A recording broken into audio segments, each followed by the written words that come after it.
नमस्कार and welcome to all of you in global lookout. दोस्तों, आप लोग को पता होगा कि हाल में ही इंडिया के जो प्राइम मिनिस्टर है नरेंद्र मोदी जी, ये गए थे फ्रांस और वहां पर इनने काफी ज्यादा जो डील्स है वो साइन की है फ्रांस के साथ। स्पेशली जो डिफेंस का एरिया से रिलेटेड काफी ज्यादा डील साइन की है। इस पे भी मैं जल्दी एक वीडियो अपलोड करने वाला हूँ। अभी थोड़ी उसमें देरी आ रही है, लेकिन हुआ क्या है कि इस फ्रांस के विजिट के बाद अगर आप लोग देखो तो हमारे जो प्राइम मिनिस्टर थे वो गए थे यूएई में और वहां पर भी काफी अच्छे से इनका स्वागत हुआ। यूएई के क्राउन प्रिंस जो है शेख मोहम्मद बिन जायद अल नयाम, उनने काफी अच्छे से इनका स्वागत भी किया, इनके साथ बायलैटरल टॉक्स भी किया।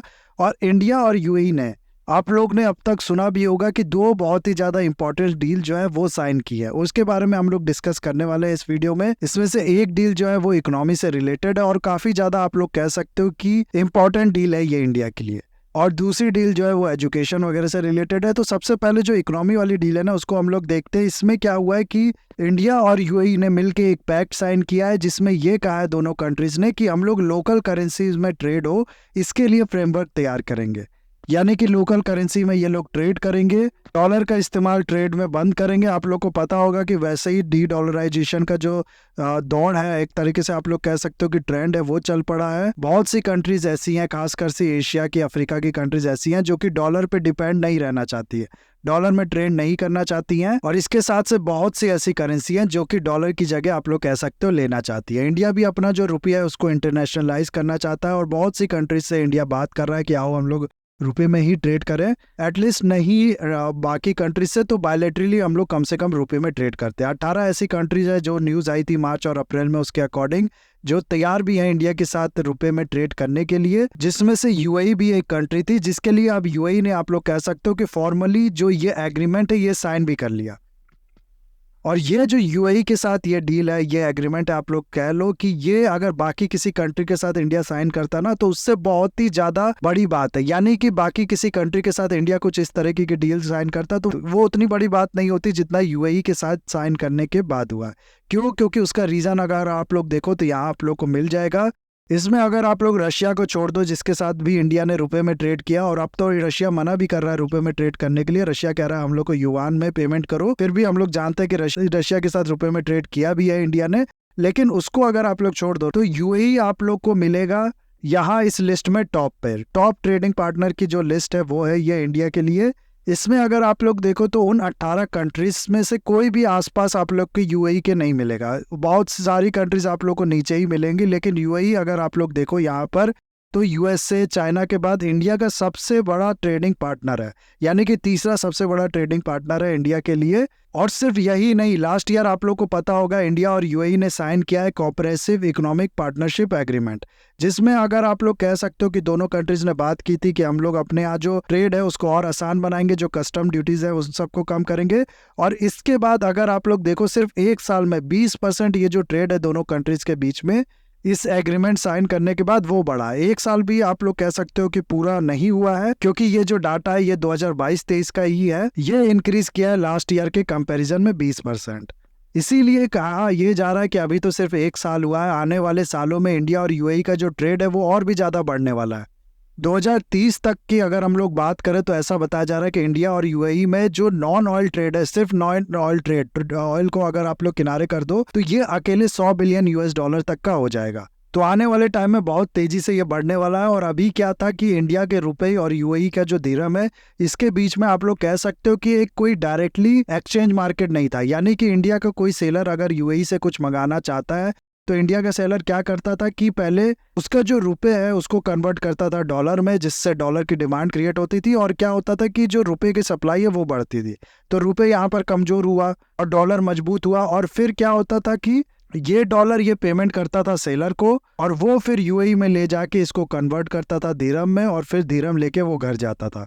तो दोनों ही कंट्रीज को आप लोग कह सकते हो कि अननेसेसरी जो डॉलर है वो रहता है इनके पास। और डॉलर की जो कंडीशन है, मान लो डॉलर की जो वॉलेटिलिटी है, उसका बहुत बड़ा असर पड़ता है इन दोनों कंट्रीज के ट्रेड पे। और एक ऐसी चीज का असर पड़ता है जो कि डायरेक्टली इसमें इन्वॉल्व भी नहीं है। तो आप लोग खुद ही सोचो अगर कितना अच्छा होता कि रुपए और दिरहम के बीच में एक डायरेक्टली एक्सचेंज का जो आप लोग कह सकते हो फ्रेमवर्क है वो होता। डायरेक्टली रुपए जो होता है वो पेमेंट करता है इंडिया का बायर, और ये जो सेलर है यूएई का, इसको दिरहम मिल जाता अपने जगह पे।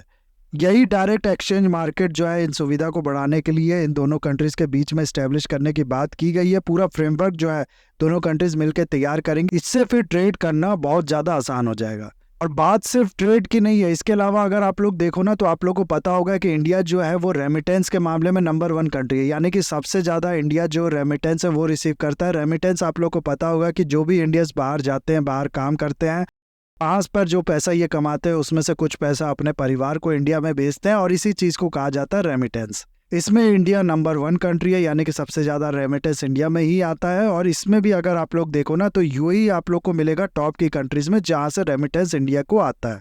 2021-22 का ये डाटा, यानी कि इस साल में अगर आप लोग देखो तो 89,127 मिलियन यूएस डॉलर का जो आप लोग कह सकते हो रेमिटेंस है वो इंडिया में आया था। यानी कि 89 बिलियन ही आप लोग कह लो सीधे, इतना रेमिटेंस इंडिया में आया था।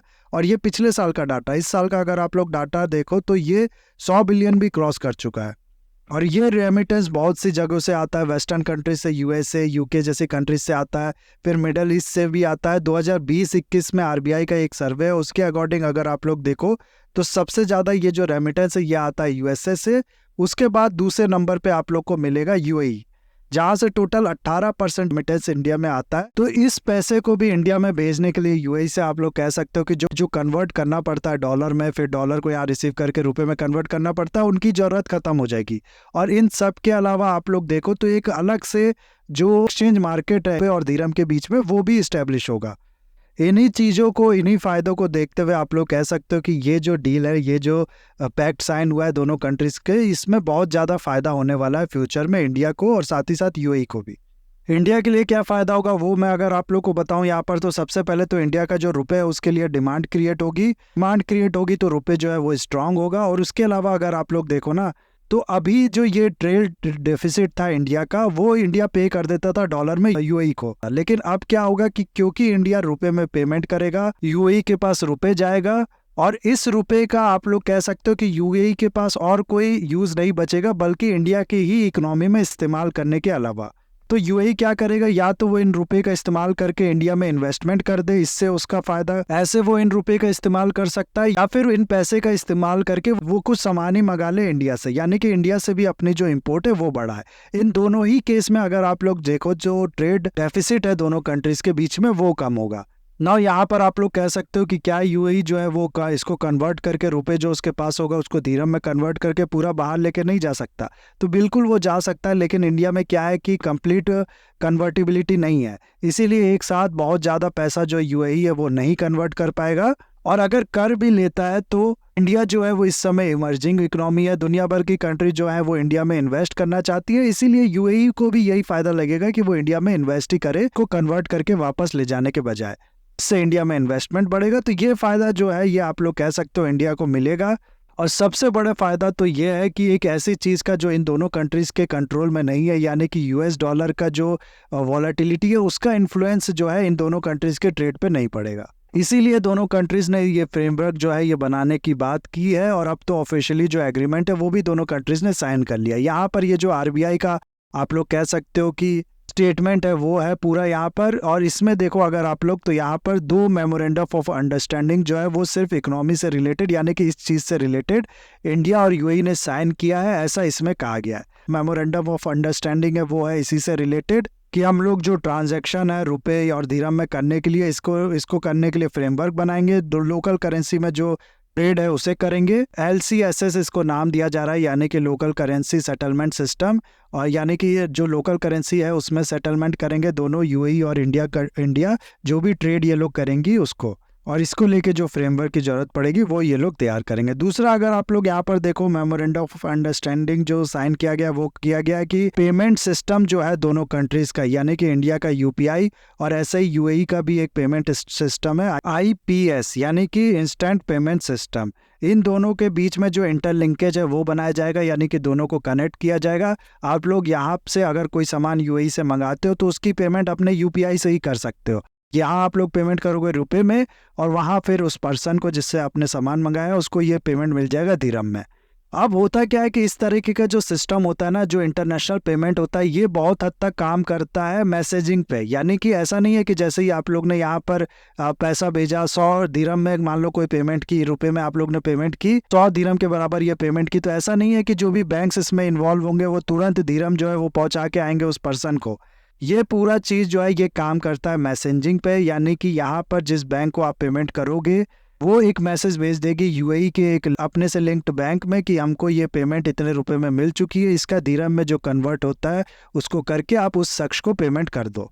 तो ये जो मैसेजिंग सिस्टम है, ऐसे ही डॉलर के लिए या फिर बाकी करेंसी के लिए स्विफ्ट सिस्टम आप लोग ने सुना होगा, उसी तरीके का एक मैसेजिंग सिस्टम है जो दोनों कंट्रीज के बैंकों के बीच में, उसको भी लिंक करने की बात की गई है। यानी कि क्या होता है कि इसी इंटरनेशनल सिस्टम की तरह जो कंट्री के अंदर बैंक से, एक बैंक से दूसरे बैंक में जो पेमेंट होता है वो भी इसी तरीके के सिस्टम पे काम करता है। इंडिया के जो बैंक्स के बीच में मैसेजिंग सिस्टम है उसका नाम है स्ट्रक्चर फाइनेंशियल मैनेजमेंट सिस्टम, जिसको आप लोग कह सकते हो कि पूरा जो पेमेंट मार्केट है, फाइनेंशियल मार्केट है, उसका एक तरीके से ये बैकबोन ही है।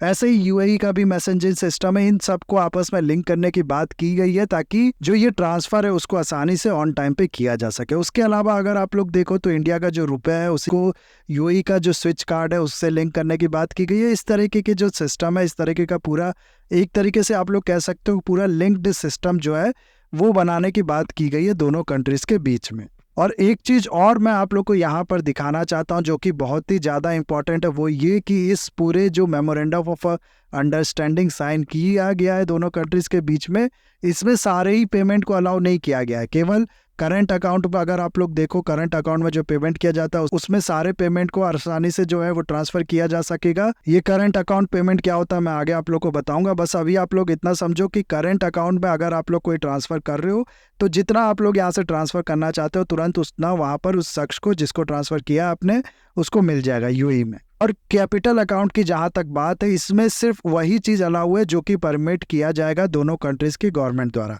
यानी कि ऐसा नहीं है कि कैपिटल अकाउंट में भी खुला छूट दे दिया गया है कि जितना भी आप लोग चाहो यहाँ से ट्रांसफर कर सकते हो दूसरी कंट्री में। ना ये कैपिटल और करेंट अकाउंट है क्या, देखो ये चीज है ना, बीओपी होता है कंट्रीज का, बैलेंस ऑफ पेमेंट। जितना भी आदान प्रदान दो कंट्रीज के बीच में होता है, चाहे वो ट्रेड हो गया, चाहे सर्विस का ट्रेड हो गया, या फिर रेमिटेंस हो गया, या फिर ग्रांट हो गया, या फिर लैंडिंग हो गया यानी कि लोन लेना हो गया, और इन्वेस्टमेंट हो गया, इस तरह की बहुत सी चीज़ होती है। ये सब आ जाता है बैलेंस ऑफ पेमेंट के अंदर। इन सब को कैलकुलेट करके ये डिसाइड किया जाता है कि किस कंट्री से कितना पैसा इंडिया में, एग्जांपल के लिए यहाँ पर इंडिया की बात कर लेते हैं, इंडिया में आया और कितना पैसा यहाँ से गया उस कंट्री को, तो नेट में पॉजिटिव है या नेगेटिव है ये कैलकुलेट किया जाता है। उसी में आता है दो चीज़, करेंट अकाउंट और कैपिटल अकाउंट। करेंट अकाउंट में अगर आप लोग देखो तो एक तरीके का ये बिजनेस अकाउंट होता है दो कंट्रीज के बीच में। जैसे कि ट्रेड किया दो कंट्रीज ने तो उसके लिए जो पेमेंट का ट्रांसफर होगा वो आता है करेंट अकाउंट के अंदर। चाहे वो गुड्स का ट्रेड हो गया चाहे सर्विस का ट्रेड हो गया, ये दोनों ही करंट अकाउंट के अंदर आता है। उसके अलावा फिर रेमिटेंस भी जो होता है, यानी कि कोई इंडियन अगर यूएई में काम कर रहा है तो वो जो पैसा भिजवाएगा वो भी करंट अकाउंट में ही आएगा। ये चीज़ पूरी कन्वर्टिबिलिटी इसकी अलाउ है। यानी कि इस मेमोरेंडम ऑफ अंडरस्टैंडिंग में ये कहा गया है कि इसको आसानी से कोई पर्सन रुपए से दिरहम में या फिर दिरहम से रुपए में ट्रांसफ़र कर सकता है बिना किसी हिचकिचाहट के। फिर आता है कैपिटल अकाउंट, जिसमें आप लोग कह सकते हो कि लोन हो गया या फिर इन्वेस्टमेंट किया है मान लो यूएई ने इंडिया में या फिर इंडिया ने यूएई में, तो वो भी इसमें हो गया, या फिर ग्रांट्स वगैरह जो देती है एक कंट्री दूसरे कंट्री को वो आ गया। तो इसमें फुल्ली आप लोग कह सकते हो कि ट्रांसफ़र नहीं किया जा सकता, जिसका एक कारण है जिसका आप लोग को पता भी होगा कि इंडिया में जो कैपिटल अकाउंट है वो फुल्ली कन्वर्टिबल नहीं है। यानी कि एक बार में बहुत ही ज़्यादा पैसा आप लोग ले जाके ये नहीं कह सकते इंडिया की गवर्नमेंट को कि इसको हम लोग आपकी कंट्री में इन्वेस्ट करना चाहते हैं, या फिर इतना पैसा हम लोग ने आपकी कंट्री में इन्वेस्ट किया और इसको हम लोग निकालना चाहते हैं। गवर्नमेंट ऑफ इंडिया इसको मना कर देगी कि नहीं, ये जो इन्वेस्टमेंट है ये कैपिटल अकाउंट में होता है और कैपिटल अकाउंट जो है वो हमारे यहाँ कंप्लीटली कन्वर्टेबल नहीं है, इसीलिए एक बार में इतना पैसा आप लोग यहाँ से नहीं निकाल सकते या फिर नहीं डाल सकते। डालने के लिए तो मना नहीं करेगी, लेकिन निकालने के लिए जो गवर्नमेंट ऑफ इंडिया है वो मना कर देगी। क्योंकि अगर आप लोग देखो इंडिया जैसी डेवलपिंग कंट्रीज से अगर इकट्ठे बहुत ज़्यादा पैसा बाहर चला जाता है तो इसका असर पूरी इंडिया की इकोनॉमी पे पड़ेगा। इसकी इकोनॉमी पे हो सकता है कि बहुत बुरा आप लोग कह सकते हो कि असर पड़ जाए, इकोनॉमी भी क्रैश कर जाए, ऐसा भी हो सकता है। इसीलिए कैपिटल अकाउंट फुल्ली कन्वर्टिबल नहीं है इंडिया में। और इसी चीज़ को यहाँ पर भी कहा गया है कि धीरम भी अगर आप लोग चाहो तो ऐसा नहीं है कि इकट्ठा ही आप लोग निकाल लो इंडिया से। और आप लोग को बता दूं कि यूएई जो है वो बहुत बड़ा इन्वेस्टर भी है इंडिया के लिए। आप लोग देख सकते हो चौथा सबसे बड़ा इन्वेस्टर जो है वो है इंडिया के लिए। ऐसे में एक खट्टे बहुत ज़्यादा पैसा यूएई के जो इन्वेस्टर्स है वो निकालने लगे तो इसका बहुत बड़ी प्रॉब्लम हो सकती है इंडिया को। इसीलिए ये चीज़ यहाँ पर रखना बहुत ज़्यादा इंपॉर्टेंट था, ऐसा हम लोग समझ सकते हैं। उसके अलावा अगर हम लोग देखो तो दूसरी जो डील साइन हुई है वो ही है एजुकेशन से रिलेटेड। और ऐसा कहा गया है कि आईआईटी दिल्ली जो है वो अपने कैंपस खोलेगा यूएई में। जनवरी 2024 से मास्टर डिग्री और सितंबर 2024 से जो बैचलर डिग्री है वो आईआईटी दिल्ली प्रोवाइड करेगा दुबई में। और इस तरीके से आप लोग कह सकते हो कि इंडिया जो है वो एजुकेशन को एक्सपोर्ट करेगा अब दूसरी कंट्री में। ऐसा नहीं है कि यूएई जो है वो इकलौती कंट्री है जहां पर आईआईटी या इंडिया के कोई इंस्टीट्यूशन जो है उनने अपना कॉलेज खोला है। इससे पहले ही अगर सिर्फ आईआईटी की ही हम लोग बात करें तो एक आईआईटी तंजानिया में इंडिया ने खोलने की बात की है, जहां पर अक्टूबर 2023 से ऐसा कहा जा रहा है कि इंडिया का जो आईआईटी मद्रास है वो अपना ऑपरेशन शुरू भी कर देगा। इस कॉलेज का नाम होगा IIT Madras at Zanzibar Tanzania. और सिर्फ यही नहीं, मलेशिया के कोलालमपुर में भी आईआईटी खड़गपुर है वो भी अपने कैंपस खोलेगा। इस तरीके की बातें बीच में आई थी और जिसका टाइमलाइन बताया जा रहा है कि सितंबर 2023 से ये जो कॉलेज है ये फाइनली फंक्शन करना, ऑपरेशन करना कोलालमपुर में शुरू कर भी देगा। इस तरीके से और भी कंट्री जैसे कि यूके हो गई, इजिप्ट हो गई, सऊदी अरेबिया हो गई, कतार हो गया, थाईलैंड हो गया, इस तरीके के और भी जो कंट्रीज है फ्रेंडली कंट्रीज, उसमें भी इंडिया ने प्लान किया अपने जो कॉलेजेस है उनको खोलने के लिए। तो फ्यूचर में आप लोग कह सकते हो कि एक बहुत ही बड़ा काम इस एरिया में हम लोग को देखने को मिलेगा इंडिया के आईआईटीज द्वारा, जिससे आईआईटी की जो रैंकिंग है वो भी इम्प्रूव करेगी, साथ ही साथ इंडिया की जो सॉफ्ट पावर है वो भी इम्प्रूव करेगी। और उसके अलावा अगर आप लोग देखो तो ये भी एक तरीके का एक्सपोर्ट ही हुआ। तो ये था पूरा वीडियो गाइस। आई होप ये वीडियो आपको अच्छा लगा होगा। इसे लाइक, कमेंट, शेयर, सब्सक्राइब जरूर कीजिएगा। That's all, have a nice day, take care.